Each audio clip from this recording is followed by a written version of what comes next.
कबीरदास साहिब जी ने कहा कि अनंत कोटि ब्रह्मांड का एक रति नहीं भार, और सतगुरु पुरुष कबीर हैं ये कुल के सिरजनहार। उस परम पिता ने, जिसने हम सब की उत्पत्ति की, सब ब्रह्मांडों की रचना की, उसी ने आकर हमें ये ज्ञान कराया है कि आप सभी आत्माएं यहाँ के स्थायी निवासी नहीं हो, आपका यहाँ पर ठिकाना नहीं है, और आप सभी को यहाँ एक भूल भुलैया में डाल करके विवश करके रखा हुआ है। आप जिस लोक में रह रहे हो, जिनको तुम अपने मालिक मानते हो, ये दयालु नहीं है। ये दयालु होते हुए भी दया नहीं कर सकते आपके ऊपर।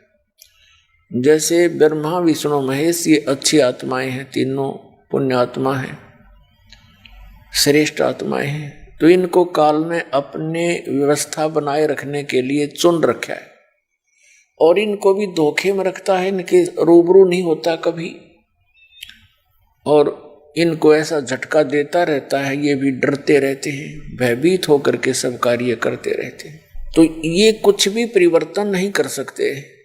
ब्रह्मा विष्णु महेश आपकी किस्मत भाग्य में, प्रारब्ध के अंदर कुछ भी परिवर्तन नहीं कर सकते। जैसा आपका कर्म है वो एज इट इज दे सकते हैं। आपके ऊपर कोई आपत्ति आनी है तो आएगी ही आएगी। तो इसलिए ये दयालु होते हुए भी दया नहीं कर सकते।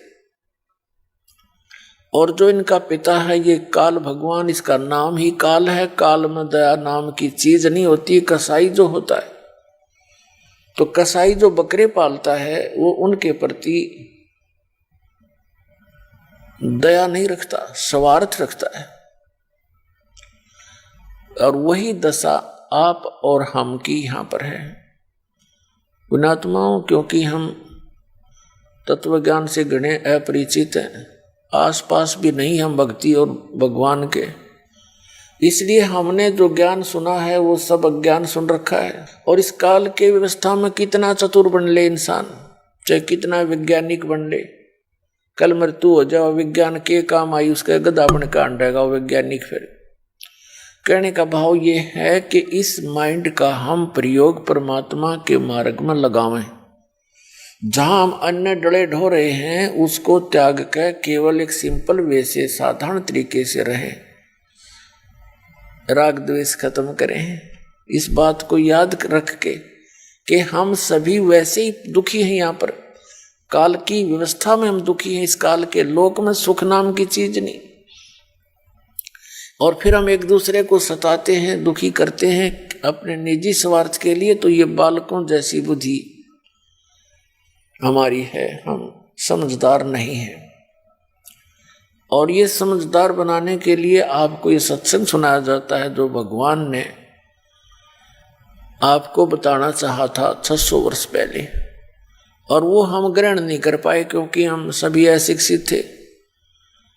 और जिनको हम गुरु माना करते थे, ऋषि में ऋषि, और ये काजी मुल्ला पीर, ये सदग्रंथों से अपरिचित थे।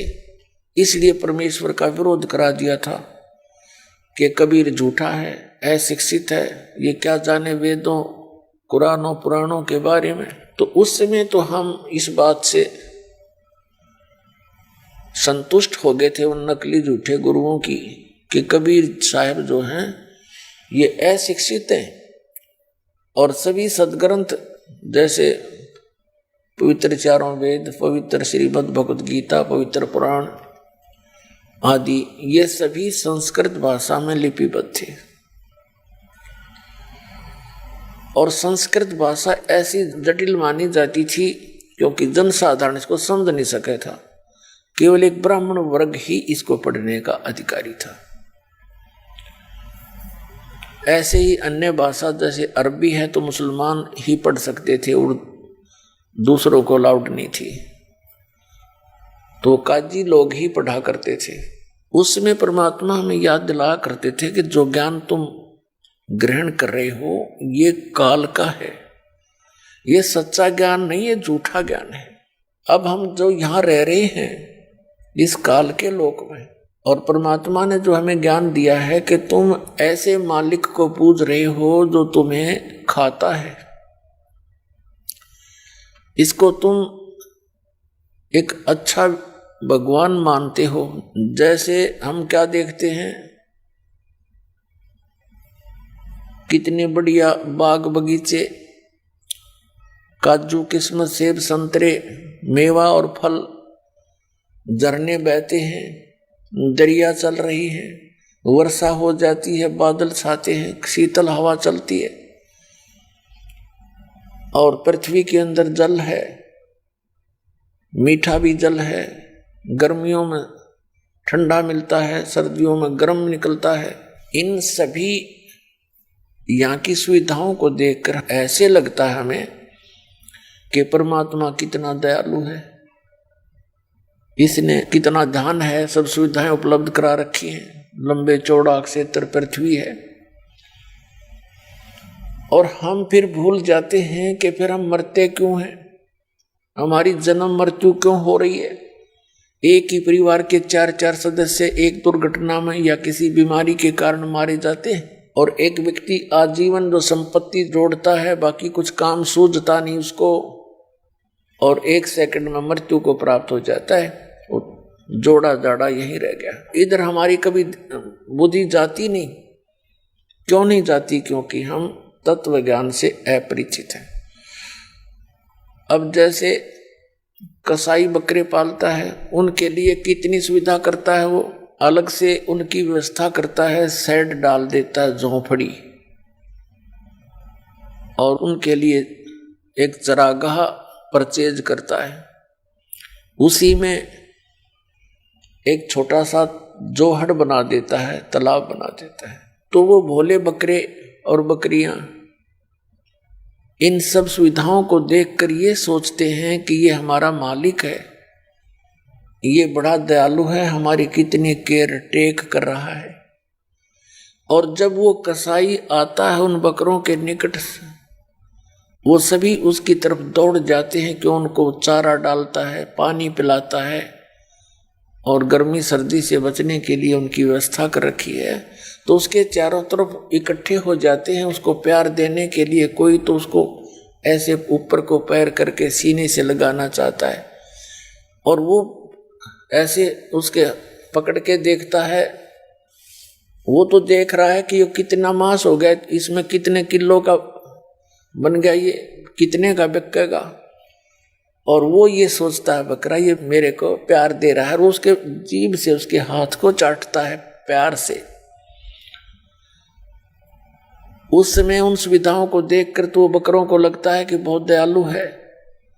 और जब उसके पास कोई ऑर्डर आता है 5-7 बकरों का, उस समय वो ना देखता किसकी माँ और किसका बेटा, किसका बाप, किसकी बहन है। वो तो एक डंडी लेकर मोटे मोटे छांट ले जाता है और जाके कड़च करवा देता है, कटवा देता है। पुण्यात्माओं, परमात्मा कबीर जी का बताया ज्ञान है, ये बालकों का नहीं, कोई डूम बाट के गीत नहीं। हम घने वैज्ञानिक पाक रहे हैं, हम ज्यादा विद्वान बन गए, मनुष्य जीवन पाकर अपने तो समझदार किसी ने मानते नहीं। परमात्मा की व्याख्या और व्यवस्था में हम 100 त्रुटियां सोचने की कोशिश करते हैं, ये हमारी बालक बुद्धि होगी। इसके अतिरिक्त यहाँ कोई दूसरा एग्जाम्पल नहीं है जो हमारे साथ व्यवहार ये काल कर रहा है, जैसे कसाई करता एज इट इज। आप देखते हो प्रतिदिन यहाँ कोई जीवन नहीं है, लेकिन हमारे पास कोई विकल्प नहीं था इसका। हमारे को अभी तक ज्ञान कराया गया था स्वर्ग तक, स्वर्ग चले जाएंगे। स्वर्ग तो सबसे बड़ा धोखा हमारे साथ। और इन काल के व्यवस्था का वो रेस्टोरेंट है, हमारी पूंजी नष्ट होती है, उनको इनकम होती है। उस परमात्मा ने हमें याद दिलाया, तुम गलत स्थान पर रह रहे हो मेरे बच्चों। हम जब से भगवान से विछड़े हैं, वो भगवान भी दुखी और हम भी दुखी। बीच में एक शैतान का रोल आ गया, इस काल भगवान का। इसने हमें अपने परमात्मा से, अपने भगवान के विषय में कति अपरिचित कर दिए। अपने ही पुत्रों को भगवान सिद्ध कर दिया या स्वयं भगवान बन बैठा और परमात्मा को भुला दिया। अब स्वयं उस परमात्मा को यहाँ आना पड़ता है हमारे को ये याद दिलाने के लिए कि तुम जहां रह रहे हो ये लोग ठीक नहीं। तब तक हम इस काल के द्वारा इतने मिसगाइड कर दिए जाते हैं, भ्रमित कर दिए जाते हैं कि फिर भगवान की बात हमारे समझ में आती नहीं। तो वो मालिक क्या कहते हैं, मैं रोवत हूं सृष्टि को, सृष्टि रोवे मोहे, कह कबीर इस वियोग को समझ न सकता कोई। परमात्मा कहते हैं मैं रोवत हूं इस सृष्टि को, इनके लिए तड़फ रहा हूं, भटक रहा हूं, और ये मुझे रो रहे हैं, ढूंढ रहे हैं भगवान कहाँ मिले, भगवान दयालु परमात्मा हमें सुख दे, हमारे पाप कटे, हमारे बच्चे ना मरे, हम ना मरे, चलो जब मरे जब तो मरे पर बीच में ना मरे। और हम जिन पूजाओं को करते रहते हैं उनके करते करते हमारी खूब दुर्गति रहती है। मरना है मर भी जाते हैं और जो होना है वो हो ही जाता है। तो परमात्मा कहते हैं मैं रोवत हूं सृष्टि को और ये सृष्टि रोवे मोहे, कहें कबीर इस वियोग को जो हमारे बीच में पर्दा डाल दिया समझ नहीं सकता कोई। तो उसको समझाने के लिए परमात्मा ही आते स्वयं, क्योंकि वो हम उसकी आत्मा हैं, हम उसके बच्चे हैं। और अपनों कोई दुख होता है नहीं, ये भगवान होता। और यहाँ क्या हालत हो रही है हमारी, फ्लड आता है तो मर जाओ, लाखों आदमी खत्म। भूकंप आता है तो सब कितने मर जाओ, लाख मरो, 2 लाख मरो, नो प्रॉब्लम। कहीं दुर्घटना होती है, ट्रेन भिड़ जाती हैं, बसें खड्डों में गिर जाती हैं, 30-30, 40-40 व्यक्ति एट ए टाइम मर जाते हैं, जिसमें पूरे परिवार के परिवार भी होते हैं। और हम शेष बचे हुए फिर भूल भाल जाते हैं, फलाना मर गया, हाँ ऐसा ऐसे हो गया, उसके साथ ऐसे ऐसे हो गया, बस इससे आगे हम सोच नहीं पाते। क्योंकि हमारे ऊपर इस काल के इस माया का जबरदस्त असर है। कबीर ये माया अटपटी सब गट आन अड़ी, और किस किस न समझाऊं या कुएं भांग पड़ी। हम इतना सोच ही नहीं पाते, इतना गहराई से जाते नहीं। जिसके चोट लगी उसको तो दुख है, बाकी तो औपचारिकता करने जाते हैं। 10 मिनट के बाद फिर पता नहीं राजनीति की बतलावे वहीं बैठ कर उनके द्वार में, और कोई और गप्पे मारने लग जाए। तो कहने का भाव ये है कि यहां से पीछा छुटवाओ इन दुखों को याद करके। अब वो समय आ गया है, तुम यहां से पीछा छुटवा सकते हो, आप मोक्ष प्राप्त कर सकते हो। उसके लिए सिंपल सा काम है, सिंपल, इससे सिंपल कोई पृथ्वी पर कार्य नहीं जिससे मोक्ष हो सकता है। एक रोटी बनाते हैं बहन बेटियां, और 2-2, 3-3 टाइम बनाते हैं। उसमें कितना सांग जोड़ना पड़ता है, कितनी व्यवस्था करनी पड़ती है। कोई गैस लाओ, लकड़ी लाओ, चूल्हा बनाओ, प्रांत, थाली, चिमटा, पलटा, प्लेट, कटोरी, गिलास और कढ़ाई, फ्राई, पता नहीं क्या क्या इकट्ठा करना। और फिर सब्जी काटो और सारा साजवाज, आटा गूंदो, पीसो या पिसवा के लाओ। तो तब हम रोटी डेली बनावे और 3-3 बार बनाओ और अग्नि के आगे जलते रहे, और वो कंपलसरी, ना खाओ तो मर जा। लेकिन जो और हानि हमें हो रही है उसका हमें ध्यान नहीं, क्योंकि हमें ज्ञान कराने वाला कोई मिला नहीं, दृढ़ता से कोई कहने वाला मिला नहीं। हमें तो सिर्फ फॉर्मेलिटी, औपचारिकता कभी सुन ली, भाई चल वहां जाते हैं, साल में एक बार मत्था टेक आते हैं किसी इष्ट धाम पर, बस होगी पूजा। अपने आप कोई मंगलवार का व्रत रखा है, कोई शुक्रवार का रख लेते हैं, इस तरह की व्यवस्था। कोई गीता पढ़ लेता है, कोई कुरान पढ़ लेता है, कोई पुराण पढ़ लेता है, कोई गुरु ग्रंथ साहिब की वाणी पढ़ ली, बस अपने आप लग रहे हैं। तो परमात्मा कहते हैं गुरु बिन काहू न पाया ज्ञाना, जो थोथा वो छड़े मूड किसाना। गुरु बिन वेद पढ़े जो प्राणी, समझे अनुसार रहे अज्ञानी। गुरु बिन माला फेरते, गुरु बिन देते दान, गुरु बिन दोनों निष्फल है, चाहे पूछो वेद पुराण। परमात्मा के इस विधान का नाजायज फायदा उठा लिया नकली गुरुओं ने।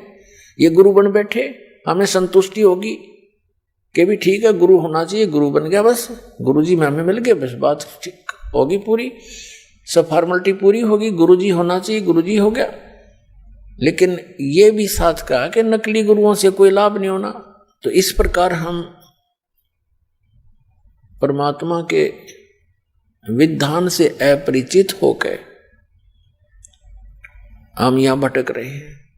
परमात्मा पाना बहुत ही आसान है।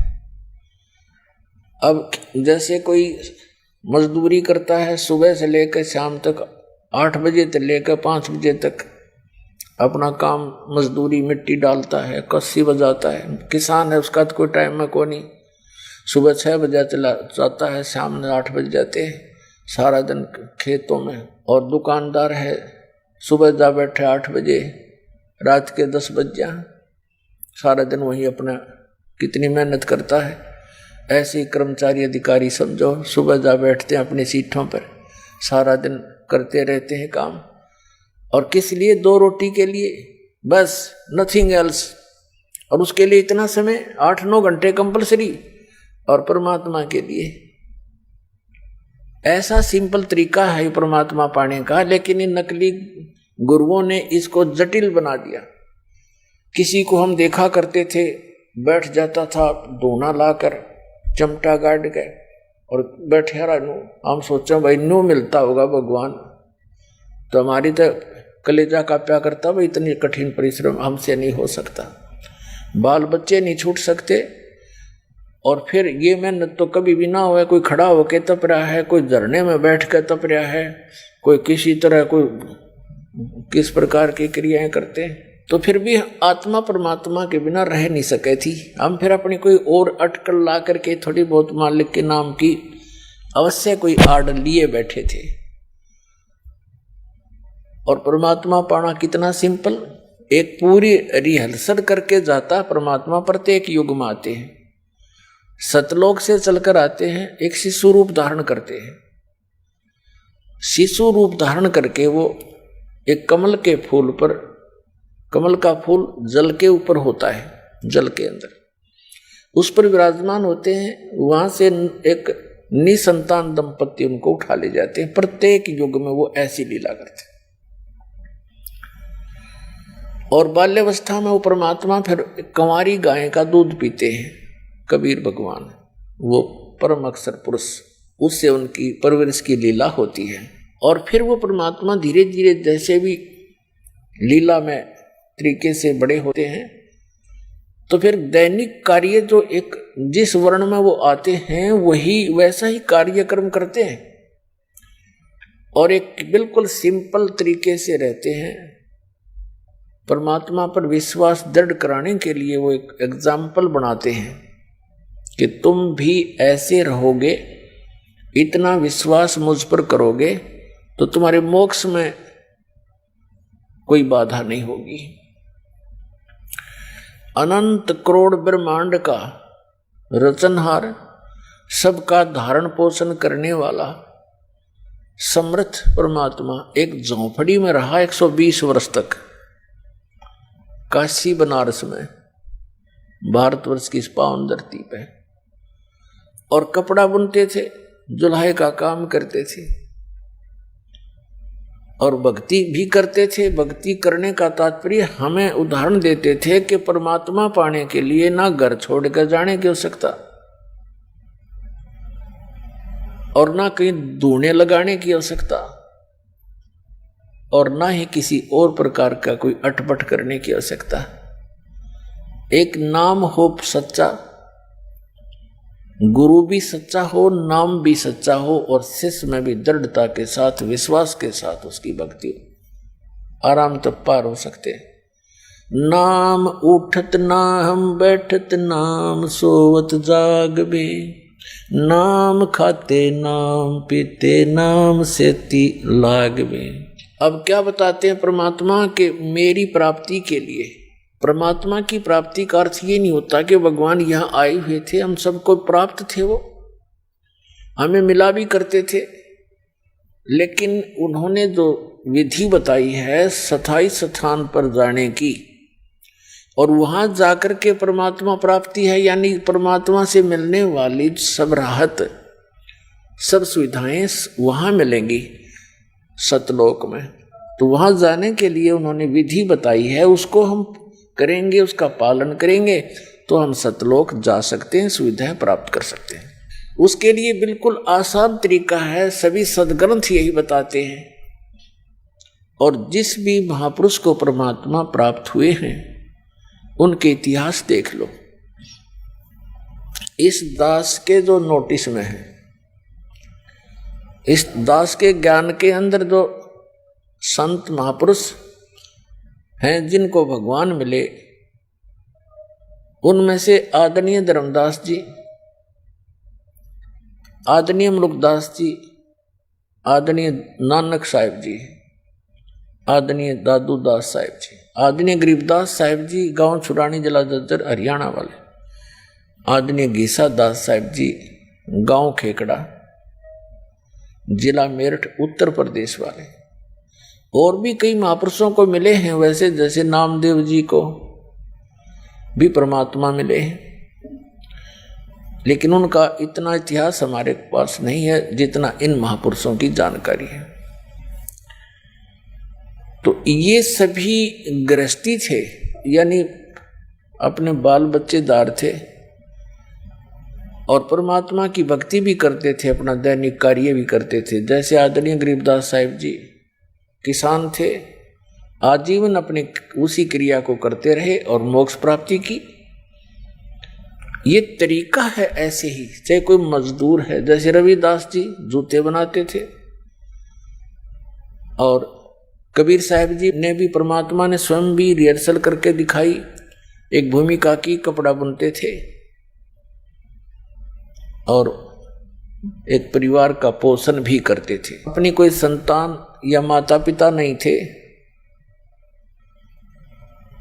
उनकी कोई पत्नी नहीं थी, 2 बच्चों को, मुर्दों को जिंदा किया था। किन्हीं कारणों से उद्देश्य परमात्मा का यही था कि परमात्मा की आस्था मेरी आत्माओं में बनी रहे और ये भोली आत्माएं शायद इसी प्रकार मुझे पहचान ले,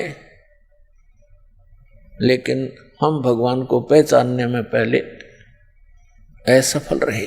और 2 माता पिता थे, मुंह बोले माता पिता, जनक नहीं थे वो मालिक के, कमल के फूल से उठाकर लाए थे परमात्मा, सतलोक से आकर कमल के फूल पर नवजात शिशु का रूप धारण करके विराजमान हुए थे। नीरू और नीमा नाम के एक मुसलमान दुल्हा परमात्मा को लेकर आए थे।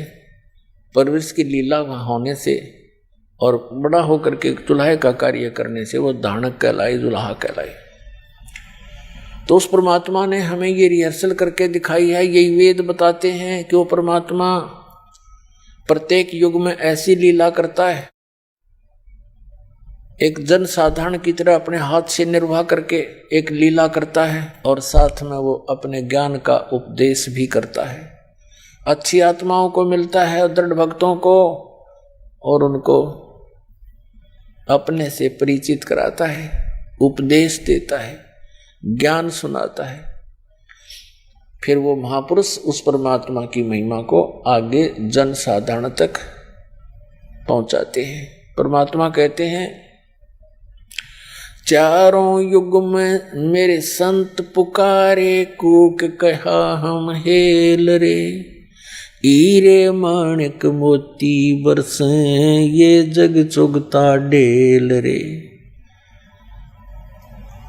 पर भी लेन जात है दुनिया, हमरा ज्ञान किने ना सुनिया। अब परमात्मा कहते हैं कि चारों युग में मेरे से परिचित मेरे संतों ने मेरी महिमा का गुणगान किया, ढोल के डंके पर पुकार पुकार के, और हमने भी कूक कहा हम हेल रे, हमने भी जोर देकर ऊंची आवाज लगाकर जगह जगह खड़े होकर के अपनी महिमा आप बताई। आप आरती आप साजे, आप किंगर आप बाजे, अपनी महिमा आप सुनाऊं, परमात्मा कहते हैं। और तो कोई परिचित नहीं, वेद भी इस बात का प्रमाण करते हैं कि वो परमात्मा स्वयं ही आकर के अपनी जानकारी ठीक ठीक देता है अपने द्वारा रची सृष्टि की। तो पुण्यात्माओं, सबसे आसान काम भगवान पाना है, लेकिन ये निश्चय होना कि हु इज गॉड, कौन है भगवान और कैसे वो मिलता है और कहाँ वो रहता है, कहाँ प्रमाण है जो भक्ति हम करने जा रहे हैं, जो साधना हम अपनाने जा रहे हैं या ग्रहण किए हुए हैं, वो कहीं प्रमाणित भी है, किसी अन्य का भी इस साधना से कोई लाभ हुआ, किसी को मोक्ष हुआ है। तो ये सब हमें अब ध्यान से बहुत ही विचार करना पड़ेगा, तब हम इस मार्ग पर सफल होंगे। अभी तक जो भी संत हैं अपनी अपनी डफली, अपना अपना राग पीट रहे हैं। अब भोली आत्मा श्रद्धालु तो एक जैसे रोगी डॉक्टर के पास जाता है, बड़े बोर्ड को देखकर वो निश्चिंत होकर उसके बैठ जाता है सामने, जो वो ट्रीटमेंट लिख देता है वो शहर से उसको लेकर के घर आ जाता है और उसको खाता है, उस टेबलेट्स को, गोलियों को, औषधि को, फिर मरे या जीवे। अब उसको ये तो शंका हो ही नहीं सकती कि सामने बैठा ये डॉक्टर नहीं है। तो पुण्यात्माओं, अन्य क्षेत्र में मानव ने खूब तरक्की कर ली, डॉक्टर भी बढ़िया बन गए, इंजीनियर भी बन गए और भी अच्छे अधिकारी भी बन गए, लेकिन इस अध्यात्म मार्ग में हमारा सतर्कतीजों का तो जमीन से के अंदर घुसा हुआ है, ऊपर भी नहीं थोड़ा बहुत। इन अज्ञानी ऋषि महर्षि संतों ने बैठा बैठा रखे। इसका कारण क्या रहा कि हम शिक्षित नहीं थे, हम इन पर विश्वास किया करते थे, इन अज्ञानियों पर। अब जैसे ईसा मसीह जी ने कहा था कि जिनको तुम अपने गुरु मानते हो ये तुम्हारे शत्रु हैं, इनको तुम भेड़ समझते हो ये भेड़िया हैं। भेड़ का तात्पर्य होता है कि बिल्कुल एक शरीफ सी पशु, ना कोई हानि कर सकती, ना उसके सींग होते। इनको तुम भेड़ समझते हो ये भेड़िया हैं, क्योंकि तुम्हारे घरों पर आते हैं, बड़े प्यार से बोलते हैं, तुम उनके चरण धो धो पीते हो, जो वो कह देते हैं करबद्ध खड़े रहते हो, क्योंकि एक परमात्मा के पाने के लिए ये आवश्यक क्रियाएं हैं जो आप उन नकलियों के साथ करते हो। तो तुम्हें वो बहुत शरीफ नजर आते हैं, प्यार से बोलते हैं, क्योंकि उनका उल्लू सीधा हो रहा है, उनको दक्षिणा मिल रही है। लेकिन ये भेड़िए हैं। भेड़िया क्यों है? क्योंकि आपके जीवन को ये खा रहे, आपके अनमोल जीवन को बर्बाद कर रहे। और इन सत्य वचनों के बोलने का उनको कैसा परिणाम भोगना पड़ा कि उनको क्रश कर दिया गया, कीले गार्ड के हाथ और पैरों में उनको तड़फा तड़फा के मारा गया।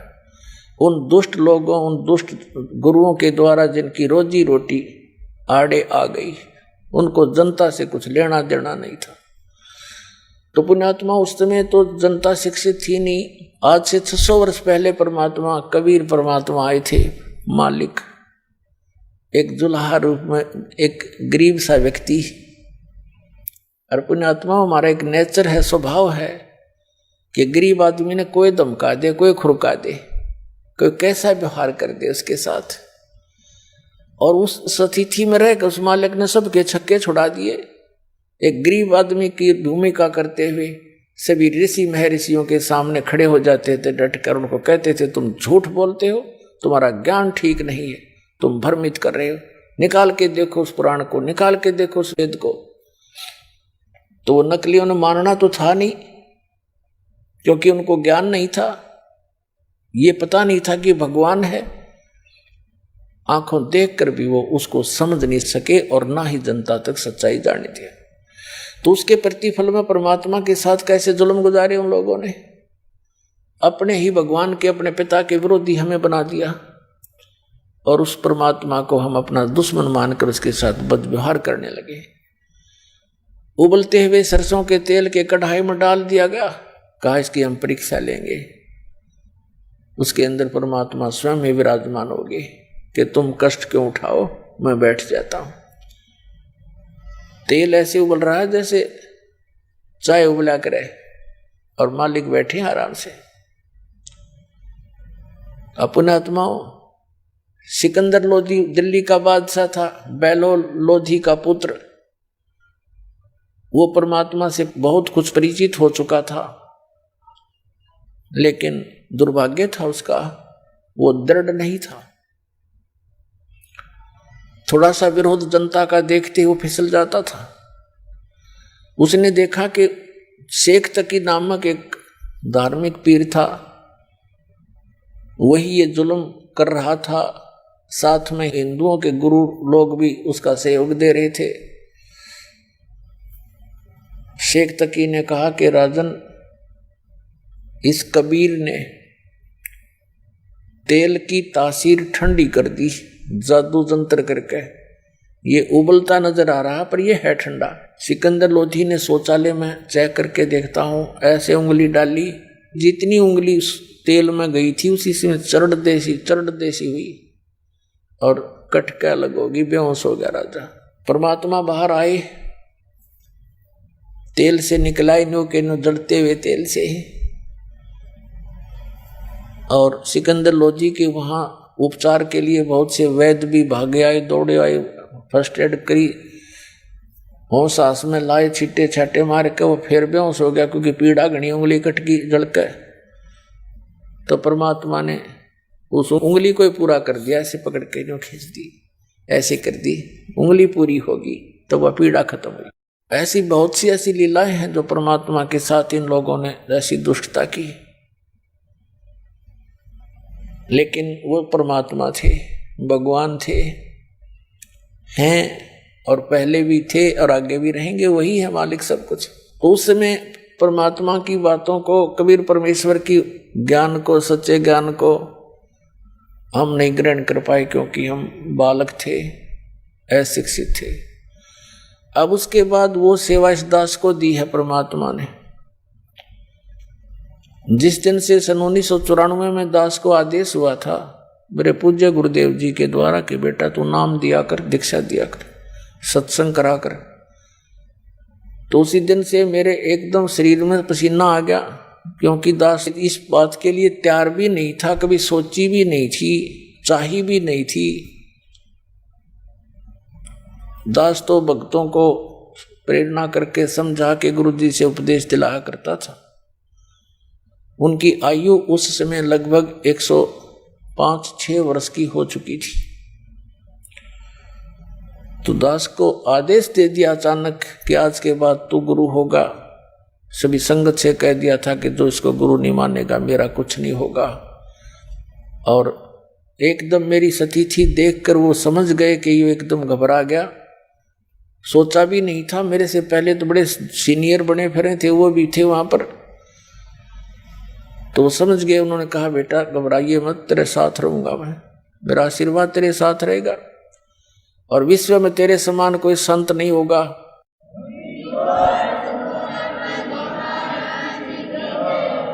पुण्यात्माओं, जब तो हमारी बालक बुद्धि थी,